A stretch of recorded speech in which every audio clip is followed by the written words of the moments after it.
Erev Shabbos, Parshas, Naso, longest parsha in the Torah by far. Why? Maybe after we're Makabel the Torah, the Rebbeinu Shalom says, here's the biggest parsha for you. Delicious. Enjoy Shnai Mikra this week. It's Geschmack, there's a lot of repetition. Why all the repetition? To show the ahava of every single nasi. There's a few psukim that stand out. It stands out because we chazah them. Yivarecha Hashem yishmerecha. Some wish me b'nei Yisrael b'nei Avraham. HaKadosh Baruch Hu tells the Kehanim, go give a bracha to my kids. With ahava. We know the bracha doesn't work if it's not given the ahava. Question is, why do the Kehanim give Klal Yisrael a bracha? Why not pick a shevet? You know, good. They don't get much press. Why doesn't shevet Gad get up in front of shul?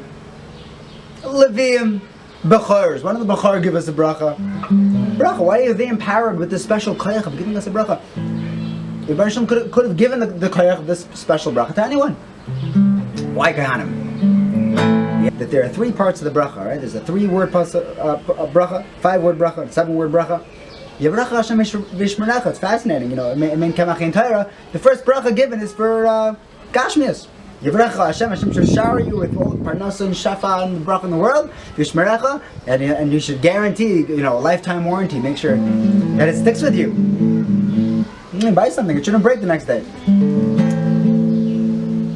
When someone's giving a bracha, there are 2 ways to give a bracha. We have a harachaman for the balabayas. Brought down the Gemara brachas.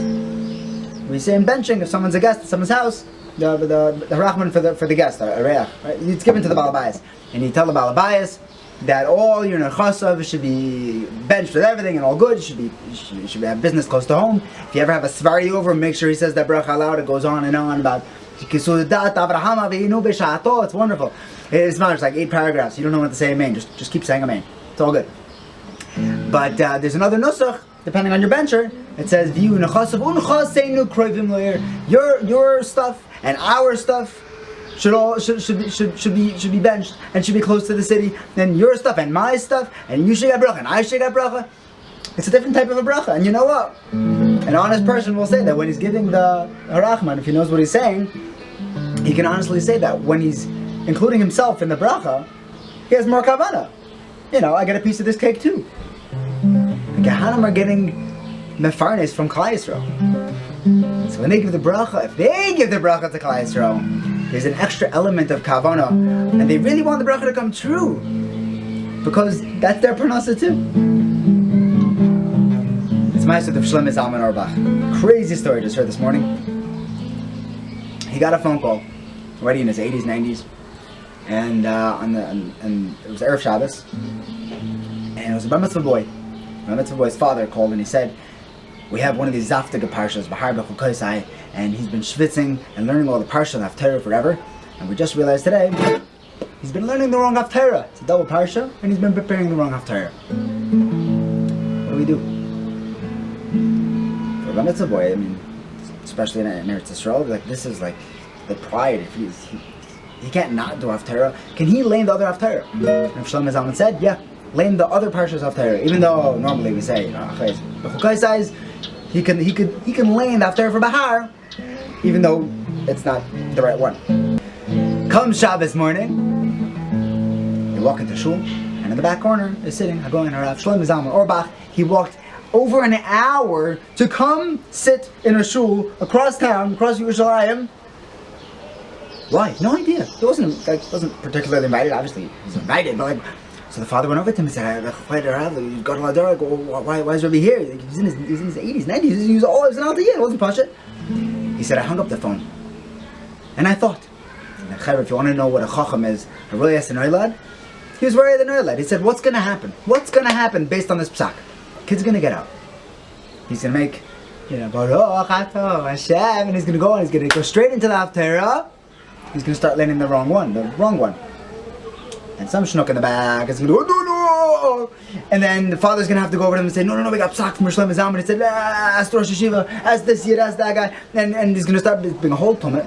And the poor kid is going to be sitting there, like, this is what I'm supposed to be doing, Shlomo Zalman Paskin, but it's going to be a tumult. It's going to be very embarrassing. But, said Shlomo Zalman, this kid, my mitzvah boy, starts laning the other haftarah. And from the back corner, Hagoyner Rav Shlomo Zalman Auerbach Shlita gets up and says, it's Beseder. It's Beseder. No one's going to say a peep. So I made sure to be here when he says the haftarah so that no one makes a fuss. We should be zayichet to include every yid in our thoughts and our hearts, and we should always look after other yid and give brachas and really mean our brachas. And Be'ezer Hashem, the Alter Shabbat used to give brachas to houses, just bench everyone, everything he saw for every yid in Klal Yisrael, and call him avarechu unana tchila Be'ezer Hashem. We should be able to see. We should all be zayichet to see Mashiach, the Meher of Yamenu. Yesimcha Elokim ki Ephraim v'chi Menashe ya-da-da-da-da ya-da-da-da-da-da-da. Yesimcha Elokim ki Ephraim v'chi Menashe ya-da-da-da-da ya-da-da-da-da-da-da. V'yivarechecha Hashem v'yishmerecha Yair Hashem panav elecha v'chuneka V'yisa Hashem panav elecha V'yaseh lecha